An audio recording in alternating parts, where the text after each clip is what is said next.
Welcome welcome viewers, you are watching Tube Science Learning Academy. Tube Science Learning একাডেমির official YouTube চ্যানেলে তোমাদের প্রত্যেককে স্বাগত জানাই। আজকে আমরা যে বিষয়টা নিয়ে আলোচনা করব সেটা হচ্ছে পিএসসি ক্লার্কশিপের এক্সপেক্টেড কাট অফ এবং পিএসসি ক্লার্কশিপের এক্সপেক্টেড কাট অফের ডিরেকশন। যেহেতু প্রচুর ক্যান্ডিডেট আমরা পড়িয়েছি, প্রত্যেকটা ক্যান্ডিডেটের সঙ্গে আমরা ইন্টারাকশনস করতে হয়তো পারিনি, বাট আমরা মোটামুটি ওভারঅল একটা কম্পিটিশনস পেয়েছি এবং আমার নিজস্ব নলেজ এবং তার উপর ভিত্তি করে আজকে আমরা তোমাদের সামনে উপস্থাপন করতে চলেছি 2024 সালের পিএসসি ক্লার্কশিপস এর এক্সপেক্টেড মেইনস এর result, cut off. Sorry, result আমি কখনোই বলাটা ঠিক না। এই কাট অফ যে মিলবে কোনো ভারসাম্য নেই, তবে আমি চেষ্টা করেছি যাতে তুলনামূলকভাবে মেলে। হ্যাঁ, এবার জানি না কতটুকু কি হবে, তোমরা দেখো, তোমরা নিজেরাই ব্যাখ্যায়িত করতে পারবে যে কতটুকু স্যার অ্যাকিউরেট প্রেডিকশন করেছে। এবার দেখো, আমি প্রথমেই একটা কথা বলবো, এটা সম্পূর্ণরূপে আমি নিজের মস্তিষ্ক প্রসূত এই জিনিসটা তৈরি করেছি, ঠিক আছে। এবার 2016 সাল 2019 সালে ছাত্রছাত্রীদের পড়িয়ে সেখানকার কাট অফের এক্সপিরিয়েন্স দেখে সবকিছু এর উপরে ডিপেন্ড করেছি। বর্তমান মেনের যে কোশ্চেন পেপার তাকেও আমি খুব ডিপলি অ্যানালাইসিস করেছি, করে ছাত্রছাত্রীদের সঙ্গে প্রচুর বার্তালাপ করে আজকে আমি এই কাট অফ, আমার এটা এক্সপেক্টেড কাট অফ, এবং এটা হতেই পারে তুমি এর মধ্যে আসতে পারছো, আবার হতেই পারে এর বাইরে চলে যাচ্ছ। তাহলে আমি কেন বলছি, দেখো, এটা হবেই, কোনো কোথাও লেখা নেই, তবে আমার মনে হচ্ছে এই প্রেক্ষাপটে দাঁড়িয়ে যে এইরকমই একটা কাট অফ কিন্তু যেতে চলেছে। তো আমরা প্রথমে কি তাকাবো? প্রথমে আমরা দেখব যে ডাব্লিউবিপিএসসি ক্লার্কশিপের 2025 সালের 24 সালের যে রেজাল্টটা 25 সালে এসেছিল তার প্রিলিমিনারি নাম্বার কেমন ছিল। তো আমরা প্রথমেই দেখছি, দেখো, পিএসসি ক্লার্কশিপের প্রিলিমিনারি জেনারেলে ছিল হচ্ছে 49, ওবিসি ছিল 48 এবং এসসি ছিল 47 এবং এসটি ছিল 29, ইডব্লিউএস এ ছিল 11.75 এবং পিডব্লিউডি ক্যান্ডিডেটদের ছিল হচ্ছে 3.75 থেকে মোটামুটি পিডব্লিউডি বিভিন্ন স্কেলে 23.5। ঠিক আছে, তো এইটা দেখার পরে আমি এখানে চলে যাব যে ক্যান্ডিডেট কল 10 টাইমস। এখানে যে প্রিলিমিনারি দেওয়ার জন্য যে ক্যান্ডিডেট ডাকা হয়েছে সেটা কিন্তু প্রায় 10 গুণ। তো এইবার মেনে টাইপিং, পরবর্তী যে প্রসিডিওর টাইপিং, সেই টাইপিং এ কত গুণ ডাকবে। দেখো, প্রথমে তোমাদের একটা লিস্ট দেবে যে কারা কারা 40% পেয়েছো। কিসে 40% পেয়েছো? কারা কারা তোমরা 40% পেয়েছো প্রিলিমিনারি পরীক্ষা এবং মেন পরীক্ষা মিলিয়ে। 200-তে as a general candidate treat করছি, 80-র ওপর যারা আছো তারা প্রত্যেকেই কোয়ালিফাই করলে, এবং তোমাদের প্রায় 20,000, 25,000, 30,000 ক্যান্ডিডেটকে নিয়ে একটা লিস্ট দেবে। সেই লিস্টের পরিপ্রেক্ষিতে তুমি তোমার র্যাঙ্ক দেখতে পারবে, ঠিক আছে, এবং সেই র্যাঙ্কের পরিপ্রেক্ষিতে তোমার যাবতীয় যা কিছু হবে সব র্যাঙ্কের পরিপ্রেক্ষিতে। তো দেখো, প্রথমে এই 10 গুণ ডেকেছে, এটা একটা প্রতি বছরই এই সিস্টেমে ডাকে, ফলে এই রেসপেক্টে আমার খুব একটা দুশ্চিন্তা নেই। কিন্তু এক্সপেক্টেড কাট অফ নির্ধারণ করার আগে আমি একটা জিনিস যেটা বলি, ডিপেন্ড অন পিএসসি। কেন পিএসসি? পিএসসি 2019 সালের খাতা যেভাবে দেখেছিল সেইভাবে যদি বর্তমানের খাতা দেখে তাহলে কাট অফ কিন্তু একটু হলেও বৃদ্ধি পেতে পারে, ঠিক আছে। কাট অফ বাড়লে পরে তোমরা নাম্বারটাও বেশি পাবে, এমন ভাবার কোনো কারণ নেই স্যার। তাহলে সবাই যদি এলো পাতারি, ধরো তোমাদের 20-তে যদি এখন ন্যূনতমই দেয় 17 করে 16 করে, যদিও সেটা ডাব্লিউবিপিএসসি ট্র্যাডিশন নয়, কিন্তু 16 করে যদি নাম্বার দেয় সবাই পাবে নাম্বারটা, নাম্বারের কাট অফটা বাড়বে, তখন তুমিও নাম্বারটা বেশি পেলে, ঠিক আছে।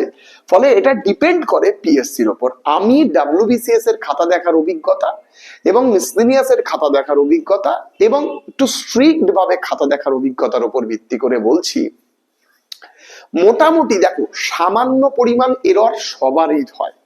আমি দেখেছি কালকে কিছু ক্যান্ডিডেট ফোন করে বলেছে, স্যার আমার এই এরর হয়ে গেছে, আমার ওই এরর হয়ে গেছে। দেখো, এটা নিয়ে দুশ্চিন্তার কারণ নেই। ওইখানে বলা যেতে পারে যে তোমার এক্সাম সারফেস, সেই সারফেসের মধ্যে এটা হওয়াটা খুব অস্বাভাবিক বলে আমি মনে করছি না, এটা খুব স্বাভাবিক। কেউ কেউ হয়তো টাইটেলটা সারাংশ খুব ভালো দিয়ে আসতে পারোনি, কেউ কেউ প্রেসি টাইটেলটা, আবার কেউ কেউ বলছে স্যার প্রেসি টাইটেলই নাকি দিতে হবে না। আমি সেই বিতর্কে যাব না। আমি যারা আমার ক্যান্ডিডেট, আমি তাদেরকে যা যা বলেছি তারা সেটা মেনটেন করেছে এবং তার সাথে ফল অবশ্যই পাবে। আমি একটাই কথা বলবো, যারা ধরো হয়তো তোমার হচ্ছে ওই যে ট্যাক্সির রিপোর্টটা ধরেছে, সেইখানে সায়েন্স এক্সিবিশনটা ধরেনি, সেইখানে নাম, ফোন নাম্বার, টাকা, অর্থটা এটা একটু ট্রিকি বিষয় দিয়েছে, মানে আলটিমেট নাম্বার কাটার জায়গা। আমি অ্যাপ্রক্সিমেটলি ধরে নিলাম যে 6টা ছিল, তো মোটামুটি 6টা টপিক ছিল, 6টার পরে অ্যাভারেজ 60 আমি ধরে নিলাম যে আরো স্ট্রিক্ট ভাবে খাতা দেখার দরুন বেশিরভাগই 50-55 খাতা দেখা যে ভালো লিখবে তাকে অবশ্যই ভালো নাম্বার দেওয়া হবে।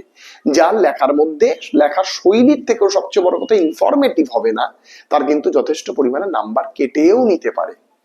কিন্তু ধরে নিচ্ছি যারা যারা ভালোভাবে প্রস্তুতি নিয়েছে তারা ভালোই পরীক্ষা দিয়েছো, এবং তারা মোটামুটি আমার যেটুকু আন্দাজ মোটামুটি তারা 50, একটা ভালো ক্যান্ডিডেট আমি ধরলাম 65 পাচ্ছে, ভালো ক্যান্ডিডেট। এখন এক্সেপশন ক্যান্ডিডেট কিছু কিছু থাকবে যারা 80+ রয়েছে, তারা তো অ্যাভারেজ নয়, অ্যাভারেজ ধরে নিলাম 60 পাচ্ছে। 60 যদি পায় অ্যাভারেজ, তাহলে এই এর সাথে যদি আমি যুক্ত করি 49 এর সঙ্গে 60 যদি যুক্ত করি, তাও আসে 109। আমি সেখানে প্রায় 7 মার্কের গ্যাপ দিয়ে বলেছি 115 থেকে 120-র মধ্যে যারা জেনারেল আছো তারা একবারে সেফে আছো, একটা ডাক তোমরা টাইপিং এ পাবেই। ওবিসিতে যারা 110 থেকে 115-তে আছো তারা ডাক পাবে। হতেই পারে কাট অফ এর থেকেও কমে গেল আরো স্ট্রিক্ট খাতা দেখার জন্য, আবার হতেও পারে এলো পাতারি নাম্বার দেওয়ার জন্য কাট অফটা কিছুটা বৃদ্ধি পেল।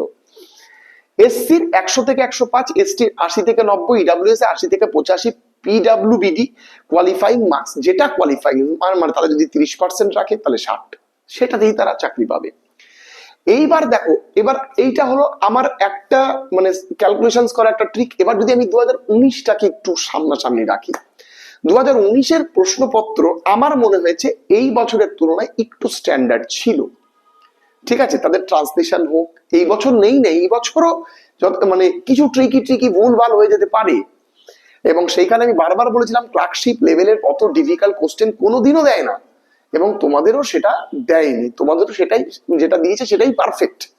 এবার তবুও ওই ট্রিকি কিছু কিছু জিনিস থাকার দরুন কেউ কেউ কিন্তু ভুল ভাল অ্যাটেন্ড করেছে, কেউ কেউ কোনো ওয়ার্ড মিস্টেক করেছে, কেউ কেউ সামান্য গ্রামাটিক্যাল অ্যাসপেক্টে ভুল করেছে, আলটিমেটলি একটু ভুল হয়েছে, এই বিষয়ে কোনো সন্দেহ নেই। তো আমি যদি 2019-এর কাট অফটাকে একটু মানে এলাবোরেট করার চেষ্টা করি, দেখো তোমরা যদি দেখো যে মোটামুটি 65 কাট অফ গেছিল, তাই না? তো 65 কাট অফ গেছিল প্রিলিমিনারিতে, যেটুকু আমার মনে পড়ছে, তার ডবল করো 130 বলতে 137 বা 33, মানে 30 থেকে 37-এর মধ্যে ছিল আমার যেটুকু মনে পড়ছে, মানে এই মুহূর্তে ইনস্ট্যান্ট। তো জেনারেল কাট অফ তো মোটামুটি বেড়েছিল। এবার এইবারে কাট অফ কত গেছে? 50, এর ডবল করলে আসে তোমার মোটামুটি 98। আমি সেইখান থেকে প্রায় কত মার্কস বাড়িয়েছি দেখো, প্রায় 24 মার্ক বাড়িয়েছি। যদি পিএসসি একটা স্ট্যান্ডার্ড রেখে তাদের নাম্বারগুলো দেয়, আমি নিশ্চিতভাবে তোমাদের একটা কথা বলি, তোমরা প্রচুর মানে অনেকজন পাস করবে। এইবার দেখো, এইটা আমি বলেছি যারা যারা টাইপিং এ ডাক পেতে পারো, পাস তো 80-20-তে 80, মানে 200-তে 80, যারা 80 পাবে তাদেরই লিস্টে নাম থাকবে, তাই বলি তো সে কোয়ালিফাইড নয়, মানে সিলেক্টেড নয়। সিলেক্টেড হতে গেলে তাকে মেরিটে আসতে গেলে তাকে এই মার্কসটার মধ্যে থাকলে আমি মনে করছি এই মুহূর্তে দাঁড়িয়ে সবচেয়ে সেফ মার্কে দাঁড়িয়ে আছো, আমি মনে করছি। এটা কারোর ভিন্ন মতামত থাকতে পারে, আমার মতামতের সঙ্গে কতজন তোমরা সঠিকভাবে করতে পেরেছো বা আমার মনে হচ্ছে রিলেট করতে পেরেছো, তোমরা অবশ্যই আমাকে কমেন্টে জানিও। আমাদের টেলিগ্রাম চ্যানেলের সঙ্গে যুক্ত হতে বলো না, ডেসক্রিপশনে আছে সমস্ত তথ্য, তো তোমরা সেখানে গিয়ে বুঝতে পারবে যে সমস্ত রকমের কম্পিটিটিভ এক্সাম সমস্ত আপডেট, আমি কোন ভিডিও চাচ্ছি সে ভিডিওটা আপডেট সবার আগে তোমরা ওখান থেকে পাবে। তো অবশ্যই আমাদের টেলিগ্রাম চ্যানেলে যুক্ত হতে ভুলো না। আর আমি একটাই কথা বলবো যে তোমরা পরীক্ষা দিয়ে চলে এসেছো, এইটা আমার সম্পূর্ণরূপে অ্যানালাইসিস। এখন তোমাদের উচিত যে সম্পূর্ণ অন্য এক্সামের জন্য ক্রিয়েট করা এবং টাইপিং টেস্টে হার্ড করা, মানে খাটা। এবার অনেকজনের প্রশ্ন চিহ্ন থাকে যে স্যার সেক্রেটারিয়েট আর ডিরেক্টরেট রেসপেক্টে কিছু বললেন না। অবশ্যই বলবো, সেক্রেটারিয়েট ডিরেক্টরেট হচ্ছে, দেখো এখন ডিপেন্ড করে সেক্রেটারিয়েট ভ্যাকেন্সি কটা আছে, ডিরেক্টরেট ভ্যাকেন্সি কত আছে। এইটা যেটা আমি বললাম, আমি লিখে দিয়েছি পাজে রিজিওনাল কাট অফ, যারা রিজিওনাল সিলেক্ট করেছো তাদের জন্য এই কাট অফ, ঠিক আছে। কিন্তু যারা যারা তার আগে সেক্রেটারিয়েট ডিরেক্টরেট তোমার ডিক্লেয়ার করে রেখেছো, আমি তোমাদের একটাই কথা বলবো, তোমাদের এই সেক্রেটারিয়েটের ভ্যাকেন্সি কেমন থাকবে এটাও একটা বড় সমস্যা। ডিরেক্টরেটেও ভ্যাকেন্সি কেমন থাকবে সেটাও কিন্তু ডিক্লেয়ার করবে, ভ্যাকেন্সি আগামী দিনে কত থাকছে। তো আমার যেটুকু মনে হয় এগুলো পেতে গেলে মোটামুটি 135 প্লাস, ডিরেক্টরিয়েটও তাই, আর 135 প্লাস, বা সেক্রেটারিয়েট যদি ভ্যাকেন্সি কম থাকে এমন হতে পারে 140 প্লাস হয়ে যেতে পারে। মানে বলাটা আমার ঠিক না, যদি দেখা গেল অত্যাধিক ভ্যাকেন্সি কম। এখন যদি ভ্যাকেন্সি বেশি হয় তাহলে হয়তো এর থেকে 10 বাড়বে, এর থেকে 8 বাড়বে, এবং সেটা সম্পূর্ণ ডিপেন্ড করছে এর ভ্যাকেন্সির উপর। ফলে প্রথম থেকে ওরকম তুক্কা মারা যায় না, ঠিক আছে। তো আশা করছি আমি যে আলোচনাটা তোমাদের সাথে করলাম তোমরা সম্পূর্ণরূপে ওয়াকিবহল হয়েছো এবং বুঝতে পেরেছো। দেখা হচ্ছে পরবর্তী ভিডিওতে। সবাই খুব ভালো থেকো, অবশ্যই আমাদের চ্যানেলটিকে সাবস্ক্রাইব করে নিও। যে কোনো কম্পিটিটিভ এক্সামের প্রিপারেশন এবং অ্যানালাইসিস আমরা সম্পূর্ণরূপে তোমাদেরকে এখানে করিয়ে থাকি এবং সমস্ত রকমের আপডেটও সবার প্রথমে দেওয়ার চেষ্টা করি। দেখা হচ্ছে পরবর্তী ভিডিওতে। সবাই খুব ভালো থেকো, সুস্থ থেকো, শুভরাত্রি।